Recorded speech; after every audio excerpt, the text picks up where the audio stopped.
समुज्ज्वला स्वतंत्रता पुकारती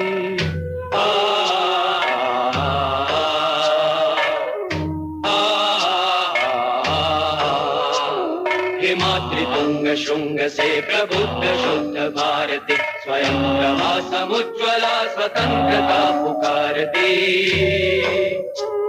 अमर्त्य वीर पुत्र हो दृढ़ प्रतिज्ञ सो चलो प्रशस्त पुण्य पंथ है बढ़े चलो बढ़े चलो। अमर्त्य वीर पुत्र हो दृढ़ प्रतिज्ञ सो चलो प्रशस्त पुण्य पंथ है बढ़े चलो बढ़े चलो। असंख्य कीर्ति रश्मियां विकीर्ण दिव्य दाहसी सपूत मातृभूमि के रूपों न शूर साहसी।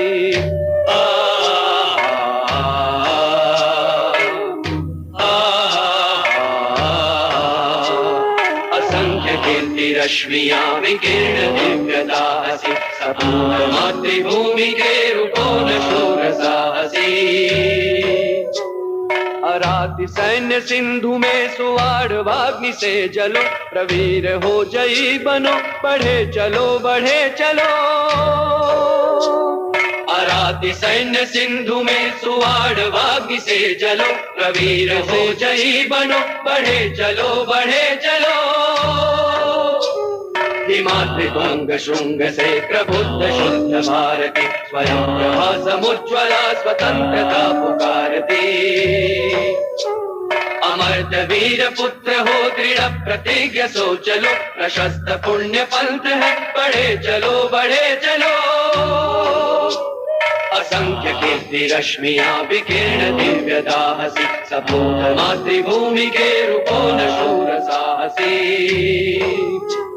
अराति सैन्य सिंधु में सुवाड़ वाग्नि से जलो प्रवीर हो जयी बनो बढ़े चलो बढ़े चलो। प्रवीर हो जयी बनो बढ़े चलो बढ़े चलो। प्रवीर हो जयी बनो बढ़े चलो बढ़े चलो। बढ़े चलो बढ़े चलो बढ़े चलो बढ़े चलो। ஓம் சாந்தி. 64வது நாள். வாணினுடைய தேதி 17/3/1982.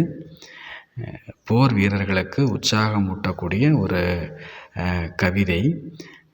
ஒரு போர் வீரன் உள்ளுக்குள் அக்னி இல்லை என்றால், தீ மூண்டிருக்கவில்லை என்றால் அவன் எப்படி வெடித்து எழ முடியும், கொதித்து எழ முடியும் எதிரிகளை அழிப்பதற்கு? இந்த பாரத பூமி எப்பேற்பட்ட புண்ணிய பூமி! இந்த பாரத தாய் எப்படிப்பட்ட பவித்திரத்தாவின் சக்தி நிறைந்த தேவியாக இருக்கின்றார். இவரை காப்பதற்கான வீரர்கள் நாம். எதிரே இருக்கக்கூடிய எதிரிகளை வீழ்த்துவதற்கான பொறுப்பில் இருப்பவர்கள் நாம் அமிர்தமானவர்கள். நம்மை எந்த மரணம் நெருங்க முடியும்? நாம் செல்லும் மார்க்கம் புண்ணிய மார்க்கம். துணிந்து செல்வோம். 29 மே மாதம் 1953ஆம் ஆண்டு வரலாற்றில் என்ன நடந்தது? அதற்கும் இன்றைய முரளிக்கும் தொடர்பு இருக்கிறது. நியூசிலாந்தைச் சேர்ந்த எட்மண்ட் ஹில்லரி அவர்களும் நேபாளத்தைச் சேர்ந்த ஷேர்பா தேன்சிங் அவர்களும் எவரெஸ்ட் சிகரத்தை முதன்முறையாக தொட்டார்கள். பல வருடங்களாக பலரும் முயன்று ஏற முடியாத தொட முடியாத சிகரத்தை இருவரும் தொட்டார்கள். ஒவ்வொரு 2 வருடங்களுக்கும் 2 முறை 3 முறை ஏறி தோல்வி அடைந்த எட்மண்ட் ஹில்லரி கடைசியாக சிகரத்தை தொட்ட நாள் 29 மே 1953. எவரெஸ்ட் சிகரத்தை முதலில் தொட்ட எட்மண்ட் ஹில்லரி என்ற பெயரை அடைந்தார் அன்று.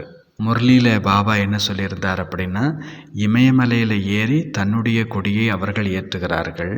நீங்கள் எங்கே கொடியேற்றிருக்கிறீங்க? 3 உலகத்திலையுமே. அவங்களுக்கு ஒரே ஒரு இடத்துல கொடியேற்றினதுக்கே முழு உலகத்துலேயும் மகிமை பரவிடுச்சு. இப்படியெல்லாம் கூட நடக்குமான்னு கூட அவங்களுக்கு தெரியாது. ஆச்சரியப்பட்டாங்க. அவங்களுக்கு ஒரே ஒரு எண்ணம் மட்டும்தான் இருந்தது, எது முடியாதோ அதை முடித்து காண்பிக்கணும். மலை ஏறுபவர்களுக்கு ஒரே ஒரு எண்ணம் தான், முடியாததை முடித்து காண்பிக்கணும், அவ்வளோதான். பல முறை தோல்வி அடைந்த பிறகு கடைசியில் இருவருமே வெற்றி அடைந்தார்கள். மே 29, 1953. அவங்க இருவருமே கீழே இறங்கி வராங்க. நாலாபுரமும் மீடியா பீப்புள் இருக்கிறாங்க. அவங்க ஒரு பொழுதும் இப்படி யோசிக்கலை, யார் ஃபஸ்ட்டு கால் வைப்பாங்க அப்படின்னு கேட்பாங்க நினச்சி பார்க்கல. இருவருமே தங்களுக்குள்ளே மீட்டிங் பண்ணாங்க. இது ஒரு முக்கியமே இல்லை. ஒரு மலையேறுபவர்களுக்கு யார் முதல்ல கால் வச்சாங்க அப்படிலாம் இல்லை. ஒரு மலையேறுபவர் தன்னுடைய உடன் வரக்கூடியவரை முன் வைப்பார் எப்பொழுதுமே. அவங்க சொன்னாங்க, இதை ஒரு பொழுதும் நம்ம சொல்ல போகிறதும் இல்லை, முடிவெடுக்க போகிறதும் இல்லை, யார் ஃபஸ்ட்டு கால் வச்சோம் அப்படின்னு சொல்லிட்டு. டைகர் ஆஃப் த ஸ்னோ அப்படின்ற ஒரு புத்தகத்தை ஷேர்பா தேன்சிங் எழுதினார். அதில் தான் இந்த விஷயத்தை சொல்கிறார். ஒரு மலையேறுபவருக்கு தன்னுடைய தோழர்களோடு, தன் உடன் வருபவர்களோடு ஒரு பொழுதும் போட்டி இருக்காது. ஒவ்வொருவரும் தன்னுடைய பார்ட்னரை முன் வைக்க வேண்டும், அவரை பாதுகாப்பாய் எடுத்து செல்ல வேண்டும் என்பதுதான் கவனம் இருக்கும். மற்றபடி நீ நான் என்ற போட்டி மலையேறும் பார்ட்னருக்குள்ளே இருக்காது. அந்த புத்தகத்தில் ஷேர்பா தான் ஃபஸ்ட்டு இந்த விஷயத்தை வெளிப்படுத்துகிறார். எனக்கு முன்னதாகவே எட்மண்ட் ஹில்லரி தான் கால் வைத்தார் என்று. அது யாருக்குமே தெரியாமல் இருந்தது, அவர் சொல்லாத வரைக்கும். தன்னுடைய வாழ்க்கை வரலாற்றில் இவ்வாறு தேன்சிங் குறிப்பிடுகிறார்.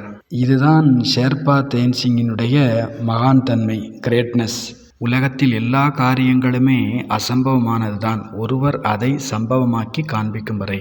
ஒரு இடத்துல எட்மண்ட் ஹில்லரி இப்படி எழுதியிருக்கிறார், நாங்கள் இமயமலையில் கால் வைக்கும் பொழுது அப்படி நினச்சி தான் கால் வச்சோம், இதுவரைக்கும் உலகத்தில் யாருமே செய்ய முடியாத ஒன்றை நாம் செய்துட்டோம் அப்படின்னு சொல்லிட்டு எங்களுக்கு அந்த பெருமை இருந்தது.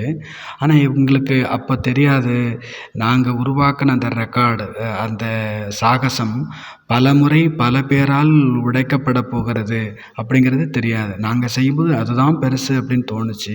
ஆனால் எங்களுக்கு பின்னால் எத்தனை பேர் அந்த காரியத்தை ரொம்ப ஈஸியாக உடைச்சிட்டாங்க, அந்த ரெக்கார்டை பிரேக் பண்ணிட்டாங்க. உலகத்தில் அப்படிப்பட்ட மக்கள் இருக்கிறாங்க, முடியாததை முடித்து காண்பிக்கக்கூடியவர்களாக இருக்கிறார்கள் அவர்கள். இன்றைய முரளியில் பாபா சொன்னாங்க, எதை உலகம் அசம்பவம் முடியாது என நினைக்கிறதோ அதை நீங்கள் சம்பவமாக முடித்து காண்பித்து விட்டீர்கள். யாரை உலகம் சாதாரணம் என்று நினைத்து கொண்டிருக்கிறதோ அவர்கள் என்ன செய்து விட்டார்கள், தங்களை சிரேஷ்ட ஆத்மாக்களாக ஆக்கி கொண்டார்கள். முழு உலகத்திற்கு முன்னால் சர்வ சிரேஷ்டமாக தன்னை ஆக்கி கொண்டார்கள். உலகம் யாரை படிக்காதவர்கள் என்று நினைத்து கொண்டிருந்ததோ அவர்கள் முழுமையாக ஞானம் நிறைந்தவர்களாக நாலேஜ்ஃபுல் ஆகிவிட்டார்கள். உலகம் யாரை நம்பிக்கையற்றவர்களாக நினைத்து கொண்டிருந்ததோ அவர்கள் யாராகிவிட்டார்கள், இறைவனுடைய கண்ணின் மணிகளாகவே ஆகிவிட்டார்கள், சிரேஷ்டமாகிவிட்டார்கள். பகவானினுடைய பார்வை திருஷ்டி எப்பேற்பட்டது! அவர் என்ன பார்த்து கொண்டிருக்கிறார்? அவர் நிகழ்காலத்தின் சமஸ்காரத்தை பார்க்கவில்லை. யார் எத்தனை மணிக்கு அமிர்தவில் எந்திரிக்கிறாங்க, முரளி கேட்டாங்களா கேட்கலையா, அதெல்லாம் அவருக்கு குறைவாகத்தான் தென்பட்டு கொண்டிருக்கிறது. அவர் பார்த்து கொண்டிருப்பது என்ன, இவர்கள் எவ்வளவு சாதாரண ஆத்மாக்களாக இருந்தார்கள், எவ்வளவு சிரேஷ்டமான ஆத்மா ஆகிவிட்டார்கள். கல்பத்தினுடைய முரளியினுடைய ஆரம்பத்தில் என்ன சொன்னார், அதிகாரி ஆத்மாக்கள், சிரேஷ்ட அதிகாரி ஆத்மாக்களாக ஆகிவிட்டார்கள். இவ்வளோ பெரிய பாக்கியம் வேறு யாருக்கு கிடைத்திருக்கும்? எதை உலகம் அசம்பவம் முடியாது என நினைத்திருந்ததோ அதை இவர்கள் முடித்து காண்பித்து விட்டார்கள். உலகம் இமயமலையின் மீது ஏறி கொடியேற்றியவர்களை மகிமை பாடிக்கொண்டிருக்கிறது. ஆனால் இவர்களோ தங்களது கொடியை எங்கே ஏற்றியிருக்கிறார்கள்? 3 உலகத்திலும் தன் கொடியை நாட்டிவிட்டார்கள். ஆக இன்றைய முரளியிலிருந்து எல்லாவற்றிற்கும் முதலாவதான டியூட்டி என்ன, ஹோம்ஒர்க் என்ன? ஆக இன்றைய முரளியிலிருந்து எல்லாவற்றிற்கும் முதலாவதான வேலை வெக்காபுலரி, 5 வார்த்தைகளுக்கான அர்த்தத்தை தேட வேண்டும். முதல் வார்த்தை சாதாரணம் என்ற வார்த்தைக்கு என்ன அர்த்தம், இதை டிக்ஷனரியில் நீங்கள் தேடணும். எது உங்களுக்கு அர்த்தம் தெரிந்ததோ அதை எழுத வேண்டாம். டிக்ஷனரியில், ஹிந்தி டு ஹிந்தி டிக்ஷனரியில் நீங்கள் அதை தேடணும். முதல் வார்த்தை சாதாரணம். சாதாரணம்னா என்ன? இரண்டாவது வார்த்தை நான் உம்மீது, நம்பிக்கையற்ற நிலை, நம்பிக்கையற்றவர்கள். இதற்கு என்ன அர்த்தம், இங்கிலீஷில் என்ன இருக்கிறது? இங்கிலீஷில் ஹோப்லெஸ்ன்னு சொல்லப்படுது, ஹிந்தியில் என்ன சொல்லப்பட்டிருக்குது, வேற வார்த்தை. மூன்றாவது வார்த்தை அன்படு, படிக்காதவர்கள். நாலாவது வார்த்தை போலே, கள்ளம் கபடம் இல்லாதவர்கள், போலே பாலே. 5வது வார்த்தை சதுர் சுஜன், அதிபுத்திசாலி. இந்த 5 வார்த்தை ஹிந்தியில். இதற்கான டிக்ஷனரி அர்த்தம் என்னன்னு பார்க்கணும். ஒவ்வொரு நாளுமே ஹோம்ஒர்க், வீட்டு பாடம் புதுசாக இருக்கணும். ஒரே முரளியில் ஹோம்ஒர்க், ஒரே முரளியில் முரளி படிக்கிறது அது வேண்டாம். புது விதியோடு, புது மெத்தோடோடு நம்ம படிக்கணும். அப்போ தான் போர் இல்லாமல் இருக்கும், கொட்டாவி வராமல் இருக்கும். ஆக இந்த 5 வார்த்தைகள், இதற்கான அர்த்தங்களை நாம் தேட வேண்டும். ஒன்று அர்த்தம், இன்னொன்று சப்தார்த்தம், பாவார்த்தம், குணார்த்தம், வாக்கியார்த்தம், அதாவது நேரடியான மீனிங். இன்னொன்று ஆழமான அர்த்தம், கொனோட்டேஷன் அப்படின்னா ஆழமான அர்த்தம், டெப்த்தில் போகணும். ஆக இது நம்முடைய முதல் விஷயம். இந்த காரியத்தை ஒவ்வொரு நாளும் செய்து கொண்டே இருக்கணும். வேறு வேறு வார்த்தைகளுக்கான அர்த்தம் கண்டுபிடிக்கணும். அடுத்து முரளியில் என்ன வந்திருக்கிறது? ஸ்வமானம் வந்திருக்கிறது. இது 5 ஸ்வமானங்கள் இருக்கிறது. முதல் ஸ்வமானம், நான் கல்பத்து அதிகாரி ஆத்மா. இரண்டாவது ஸ்வமானம், பாப்தாதாவினுடைய கண்களின் மணியாக இருக்கின்றேன்.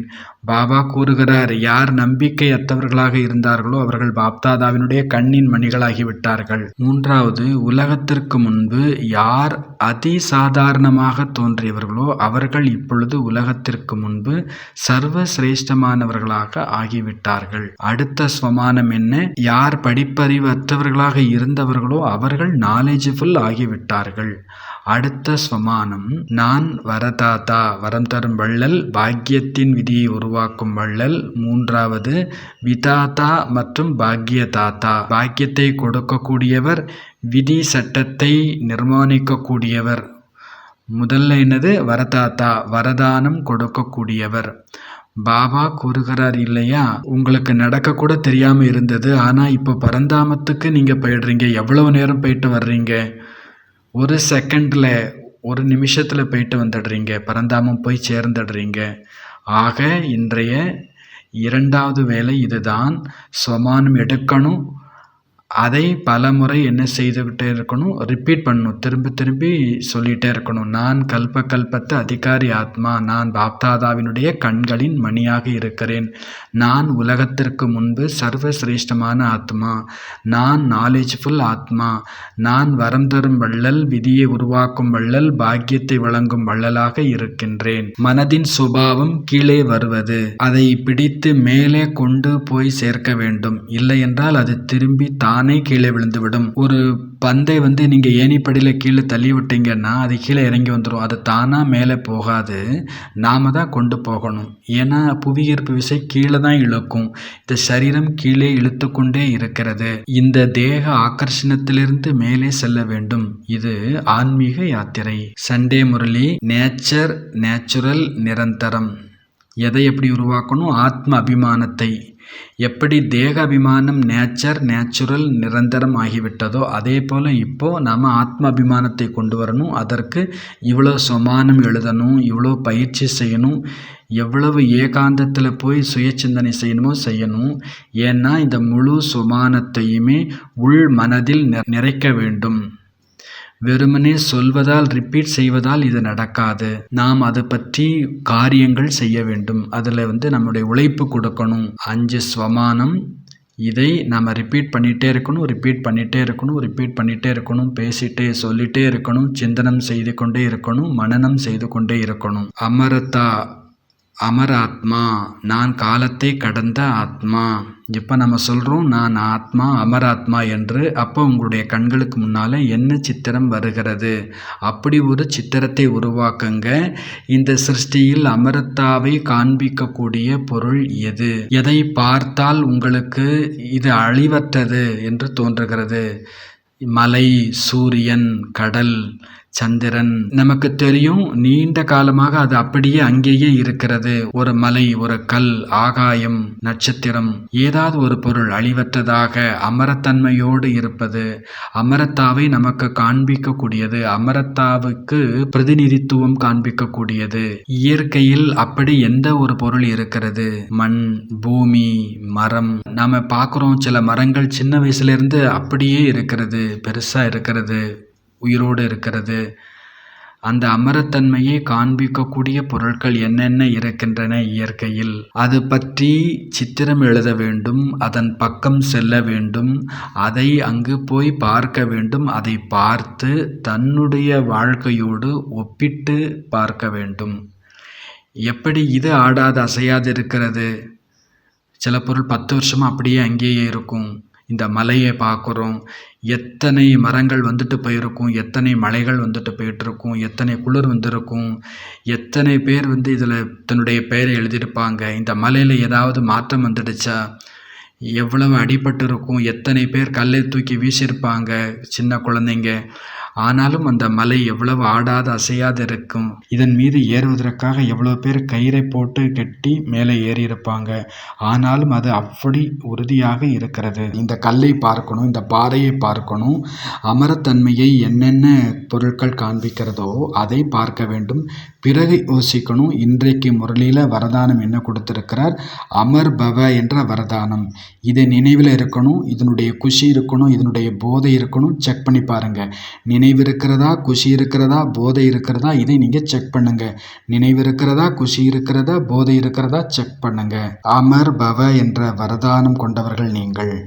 யார் இந்த வரதானத்தை கொடுத்தார்? அமரநாதன் கொடுத்தார். அமர்நாத் யார் கொடுத்தார் என்பது மகத்துவபூர்வமானது. என்ன கொடுத்தார் என்பது கொஞ்சம் குறைவான மகத்துவம் தான். எப்போ கொடுத்தாங்க அதுவும் கூட மகத்துவம் கம்மி தான். எங்கே கொடுத்தார் அதுவும் மகத்துவம் கம்மி தான். ஆனால் யார் கூறினார் இது ரொம்ப முக்கியம். கொடுப்பவருடைய வைப்ரேஷன் நிறைய வேலை செய்யும். உலகத்தில் நம்ம பார்க்குறோம், ஒரே மருந்தை 10 டாக்டர் கொடுக்கலாம். ஆனால் ஒருத்தர் கொடுக்கும்போது அது வேலை செய்ய ஆரம்பிச்சிடும், அது குணப்படுத்தியிருக்கும். ஆனால் அதே மருந்தை 9 பேர் கொடுத்துருப்பாங்க. ஆனால் அவங்க கொடுக்கும்போது அது குணப்படுத்தி இருக்காது, வேலை செஞ்சிருக்காது. பல தேசங்களில் இந்த ஒரு நியமம் இருக்கிறது. வைத்தியராக இருப்பவர்கள் பிரம்மச்சாரியாக இருப்பார்கள். ஏனெனில் அவர்களுடைய மருந்தில் அவர்களுடைய எழுத்தில் வைப்ரேஷன் இருக்கிறது. அவர்கள் பெரும் புத்திசாலியாக இருக்க வேண்டும் என்ற அவசியம் இல்லை. ஆக பாபா என்ன சொல்லியிருக்கிறாங்க, உலகத்துல கூட ஒரு குரு வந்து தன்னுடைய சிஷ்யருக்கு மந்திரம் கொடுக்கிறார் அப்படின்னா அந்த சிஷ்யருக்கு எவ்வளோ பெருமிதம் இருக்கும். இந்த குரு எனக்கு மந்திரம் கொடுத்திருக்கிறார் என்ற போதை இருக்கும். சிஷ்யனுக்கு மட்டும் பெருமிதம் இல்லை, குருவுக்கு கூட பெருமிதம் இருக்கும். தன்னுடைய சிஷ்யன் எவ்வளவு புத்திசாலி. சின்ன விஷயமா இருக்கலாம், ஆனால் அது வாழ்க்கை முழுவதும் ஞாபகத்தில் இருந்துட்டு இருக்கும். என் குரு எனக்கு இந்த மந்திரம் கொடுத்திருக்கிறார். மந்திரம் மட்டும்தான் இல்லை, ஏதாவது ஒரு சிறு பொருளை கூட கொடுத்திருக்கலாம். ஆனாலும் அந்த சிஷ்யனுக்கு பெருமிதம் இருக்கும், இந்த பொருளை எனக்கு இந்த குரு கொடுத்திருக்கிறார் என்று.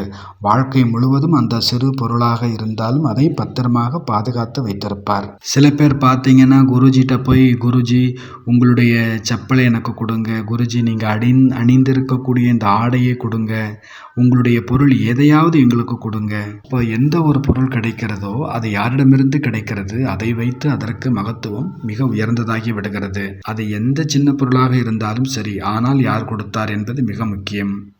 இங்கேயும் கூட பாபா என்ன சொல்லியிருக்கிறாங்க, இந்த வரதானம் யார் கொடுத்தார் என்பதை நினைவு செய்யுங்கள். பகவான், கடவுள், குதா, முழு உலகமும் அவரை அறிந்திருக்கவில்லை. அவரைத்தான் இந்த முழு உலகமும் மகிமை பாடுகிறது. ஆன்மீகத்தினுடைய எல்லா உழைப்பும் அவரை நோக்கித்தான். கும்பமேளாவுக்கு எவ்வளோ பேர் வராங்க, எவ்வளோ உழைக்கிறாங்க, எவ்வளோ சிரமப்படுறாங்க. 44 கோடி பேர் வந்திருக்கிறாங்க.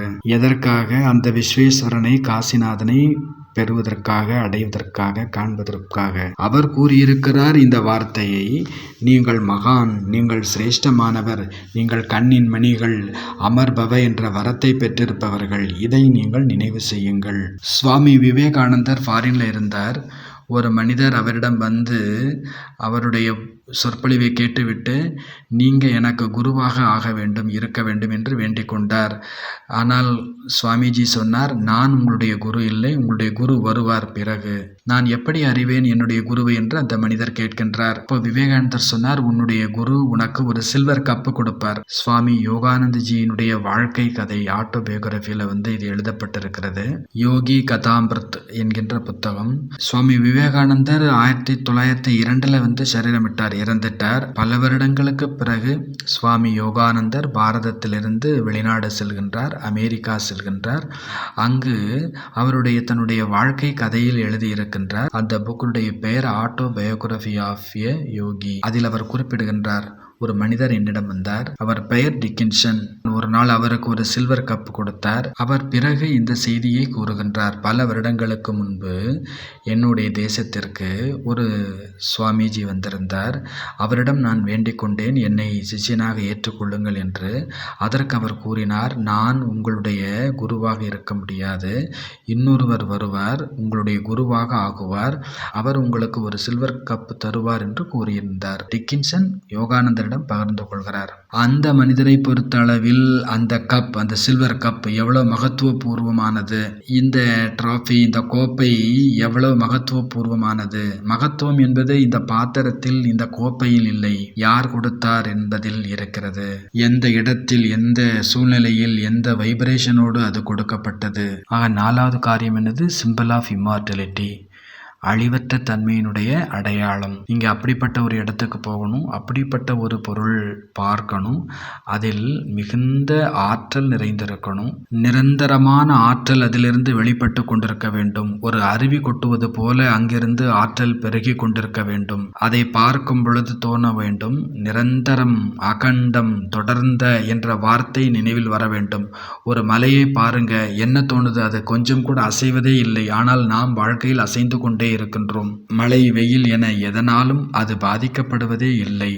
எதுவும் அந்த பொருள் மீது பிரபாவத்தை, பாதிப்பை ஏற்படுத்துவதே இல்லை. அது மிகப்பெரியது, பிரம்மாண்டமானது, நிரந்தரமானது. இதுதான் 4வது காரியம்.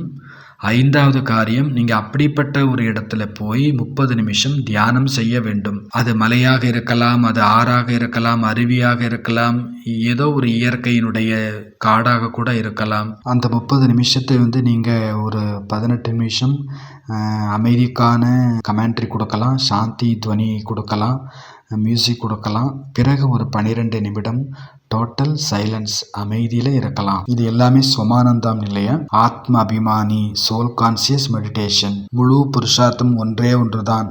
ஆத்மா வேறு, சரீரம் வேறு, தனித்தனி. ஆத்மா அழிவற்றது, சத்தியமானது, ஆனந்த சுரூபமானது, அன்பு சுரூபமானது, சுகஸ்வரூபம், சாந்த சுரூபம். 18 நிமிடங்கள் இப்படி. பிறகு 12 நிமிடங்கள் டோட்டல் சைலன்ஸ், முழு அமைதி. 12 நிமிடம் முற்றிலுமான அமைதி. அதில் ஒரு முறை பரந்தாமத்துக்கு போயிட்டு வரணும். முரளியில் கூட வந்துச்சு இல்லையா? இது முரளியினுடைய ஒரு பாகம். இந்த முரளியில் இன்னொரு பாகம் இருக்கிறது. நீங்கள் யார்? பாண்டவ சேனை. தன்னைத்தானே காட்சிப்படுத்தி பாருங்க, இமேஜின் பண்ணுங்க, விசுவலைஸ் பண்ணுங்க. ஒரு மிகப்பெரிய சேனை நிற்கிறது, விசாலமான சேனை இருக்கிறது. அதில் ஒரு சிப்பாயார் நான் தான். இப்பமே பாருங்க, கண்களை மூடுங்க, இப்பமே இதை செய்யுங்க. சுப்ரீம் கமாண்டர் பரமாத்மா என் முன் நிற்கின்றார். அவருக்கு முன்பு ஒரு மிகப்பெரிய விசாலமான சேனை இருக்கிறது, பாண்டவ சேனை. பக்கத்தில் சக்தி சேனை இருக்கிறது, சிவசக்தி. அந்த சேனையில் ஒரு வீரர், ஒரு மகாவீரர், ஒரு போர் வீரர், ஒரு தேஜஸ்வியான யோதா, அதாவது ஒரு பிரகாசமயமான, ஒளி நிறைந்த, ஆற்றல் நிறைந்த ஒரு போர் வீரர், ஓஜஸ்வி போர் வீரர். அது நான். தன்னைத்தானே பாருங்கள், நான் பாண்டவ சேனையின் மத்தியில் நான் ஒரு பெரும் போர் வீரராக நிற்கின்றேன். கையில் ஞானத்தினுடைய வாள் இருக்கிறது, ஆயுதம் தாங்கி இருக்கின்றேன். நான் அஸ்திரதாரி, சஸ்திரதாரி, ஆயுதங்களை தாங்கி இருக்கக்கூடிய போர் வீரன். எதிரி முற்றுகையிட்டு இருக்கின்றான். நான் இப்பொழுது யுத்தத்திற்காக வெளிப்பட்டிருக்கின்றேன். சேனாதிபதி, கமாண்டர் ஒரு தூண்டுதல் தரக்கூடிய, உற்சாகம் தரக்கூடிய வீர உரை ஆற்றிக் கொண்டிருக்கிறார். அந்த உரையை, வீர உரையை கேட்டு என்ன நிகழ்கிறது? அதை கேட்டு உள்ளுக்குள் வீரம் பொங்கி வழிகிறது, இரத்தம் கொதிக்கின்றது. அனுபவம் செய்ய வேண்டும், ஒரு ஆழமான காட்சிப்படுத்துதல் வேண்டும். தனக்குள்ளே ஊக்கம், உற்சாகம், எப்படியாவது எதிரியை வெற்றி கொள்ள வேண்டும். நீங்கள் அமரதாவினுடைய வரம் பெற்ற புத்திரன். நீங்கள் திடத்தாவினுடைய உறுதியில் முன்னேறிக்கொண்டே செல்லுங்கள். வெற்றியடைய வேண்டும். 3 உலகத்திலும் கொடியேற்ற வேண்டும். இறை அன்பிற்கான, ஈஸ்வரிய செய்திற்கான, மாயாஜீத் ஆகுவதற்கான, கல்ப கல்பத்திற்குமான வெற்றியாளர் ஆத்மா நான். கல்ப கல்பத்தின் வெற்றியாளர், கல்ப கல்பத்தின் விஜய், நாலேஜ்ஃபுல், ஞானம் நிறைந்தவர்.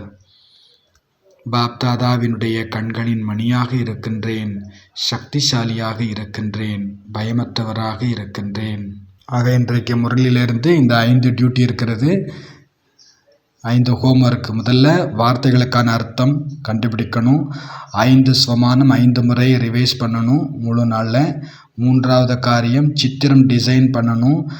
டைம்லெஸ் சோல், அமரத்துவம் நிறைந்த ஆத்மாவினுடைய ஒரு சித்திரம் வரையணும்.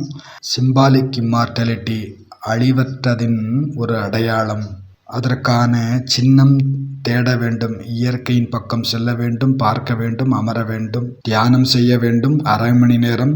அந்த அரை மணி நேரத்தில் 18 நிமிடம் சாந்தி துவனியுடையது, 12 நிமிடம் மௌனம். ஓம் சாந்தி. ஆக்டிவிட்டி பார்க்க போகிறோம்.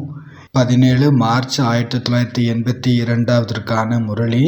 அதில் ஒரு ஆக்டிவிட்டி கொடுக்கப்பட்டிருக்கிறது. சில ஸ்லோகன் மந்திரம் இருக்கிறது. அதை நான் கூறுகிறேன். அதை நீங்கள் கண்டறிய வேண்டும் அதற்கான அர்த்தம் என்னவென்று. லௌகீக குரு மந்திரம் உச்சரிக்கின்றார், ஆசீர்வாதம் கொடுக்கின்றார். ஜிசியர்கள் பக்தர்கள் என்ன புரிஞ்சுக்கிறாங்க? இது நமது குரு நமக்கு வரதானம் கொடுத்திருக்கின்றார். எந்த ஒரு பொருள் கொடுத்தாலும் கூட சரி, அது சில்வர் கப்பாக கூட இருக்கலாம், ஆனால் அதற்கு எவ்வளோ மகத்துவம் கொடுக்கப்படுகிறது. இந்த மந்திரம் எங்கே இருக்கிறது? முரளியில் எந்த இடத்துல எந்த அர்த்தத்தில் கொடுக்கப்பட்டிருக்கிறது? இந்த மந்திரம் தன்னுடைய குருவை பற்றிய மகிமையாகும். நம்முடைய குரு என்ன மந்திரம் தருகின்றார்? அமர் பவ என்ற மந்திரத்தை கொடுத்து விடுகின்றார். நம்முடைய சிவபாபா சதா காலத்திற்குமானவர்.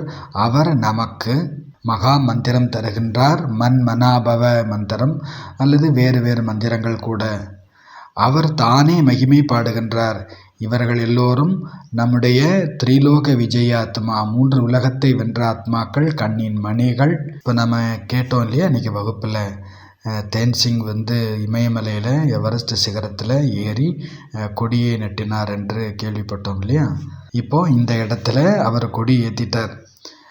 ஆனால் மேலே பரந்தாமம் இருக்கிறது, நடுவில் சூட்சமும் இருக்கிறது. இந்த சித்திரத்தை கூட பாருங்கள்.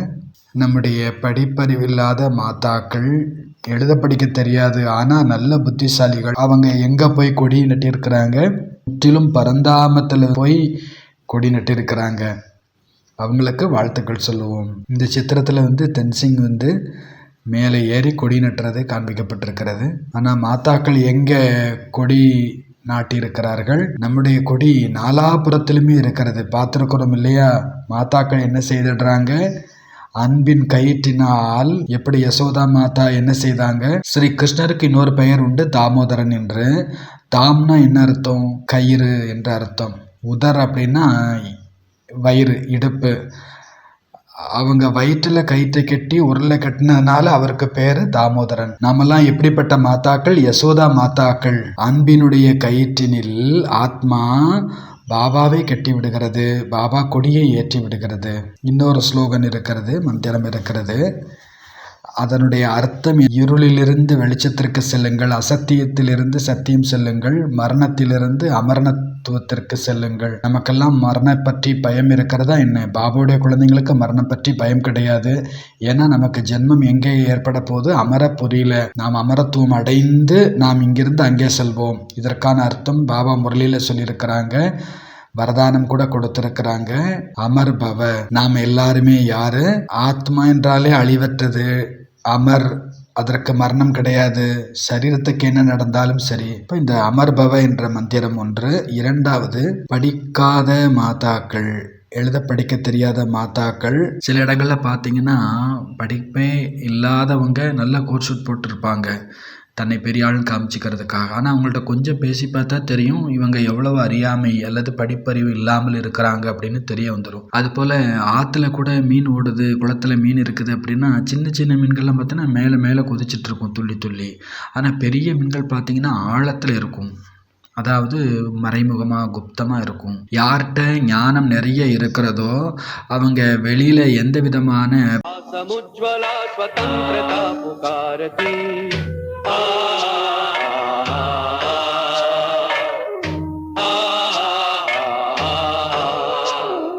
मातृतुंग शुंग से प्रबुद्ध शुद्ध भारती स्वयं प्रभा समुज्ज्वला स्वतंत्रता पुकारती अमर्त्य वीर पुत्र हो दृढ़ प्रतिज्ञ सो चलो, प्रशस्त पुण्य पंथ है बढ़े चलो बढ़े चलो। अमर्त्य वीर पुत्र हो दृढ़ प्रतिज्ञ सो चलो, प्रशस्त पुण्य पंथ है बढ़े चलो बढ़े चलो। असंख्य कीर्ति रश्मियां विकीर्ण दिव्य दाहसी, सपूत मातृभूमि के रुको न शूर साहसी।